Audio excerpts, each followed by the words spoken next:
क्या कोई भी तरीका नहीं है प्रारब्ध को ठीक करने का, प्रारब्ध में सुधार करने का? क्या कुछ से उसकी फ्रीक्वेंसी, कुछ से उसकी आवृत्ति, या फिर कहें कि उसमें अगर कोई चीज़ 100% वेग से आ रही है तो उसका क्या वेग कम हम कर सकते हैं? क्या उस समय हम सहन कर सकते हैं? देखिए दोस्तों, सबसे पहले समझते हैं प्रारब्ध कर्म। क्योंकि जो हमारे संचित कर्म है, मतलब जन्म जन्मांतरों के जो कर्म है, उसमें से दोनों प्रकार के कर्म लिए जाते हैं, सुख के कर्म और दुख के कर्म दोनों हो गए। तो उनसे बनकर बना कहें कि संचित कर्म बराबर दुख कर्म प्लस सुख कर्म बराबर प्रारब्ध कर्म।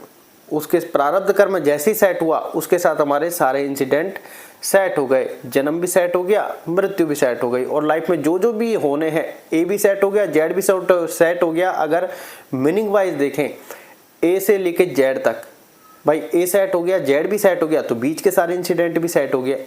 अभी पैरामीटर है, इस पर आपको चलना है। जैसे वो कहते हैं घड़ी की सुई है, वो गोल चक्कर ही काटेगी। ये समय चक्र है। जहां पर आपको सुख का भोग है, वहां पर आपको सुख का भोग भोगना है। जहां पर आपको दुख का भोग है, वहां पर आपको दुख का भोग भोगना है। अब आपको यहां पर समझना है कि करना क्या है, कि कैसे हम इस चीज में बेटर रिलीफ पा सकते हैं या कर सकते हैं। क्या कोई ऐसा समाधान है?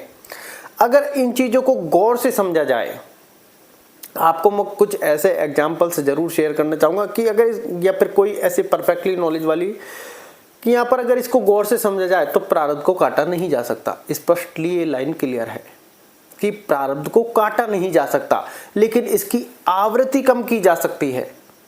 जैसे मैंने इससे पहले भी काफी बार आपको वीडियोज में बताया है कि नाम जप में एक ऐसी शक्ति है जो हमें दिखाई नहीं देती। आप गौर करना, आज मान लो आपके पास कोई 100% चीज दुख वाली चल रही है, कि आपके पास कोई चीज 100% दुख वाली चल रही है और आप नाम जप कर रहे हैं, लेकिन क्या आपको पता है कि वो दुख 100% ही था? क्या पता वो 1000% था? आपके नाम जप ने उसकी आवृत्ति घटा दी है और वो 100% कर दी है।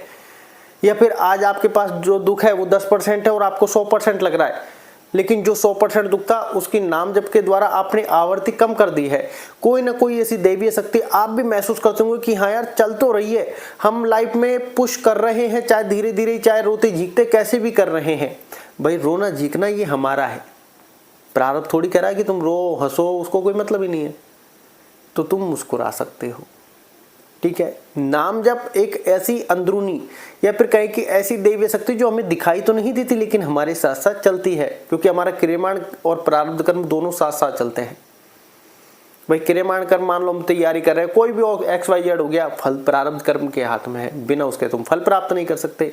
तो प्रारब्ध कर्म ये नहीं है कि खराब है, प्रारब्ध कर्म में ही तो सुख भी लिखा हुआ है। जब सुख का चक्र आएगा तब वो साइकिल, जैसे ही मान लो एक हमारी घड़ी है, तो उसमें 12, 3, 6, 9 ये वाला टाइम होता है। तो मान लो 12 से लेके स्टार्ट हुई वो, 1 से लेकर तो 6 तक, मान लो दुख हमारा आ गया। अब उसमें हम रो रहे हैं, चीख रहे हैं, गाली दे रहे हैं, भगवान को कोस रहे हैं, वो तुम्हारा अपना मैटर है। अब वो 7 से लेके 12 तक जब वापस पहुंचेगी, वो आपका सुख का कर्म है। लेकिन यहाँ पर हम गलती क्या करते हैं? भविष्य को लेकर फिर चिंतित होते हैं।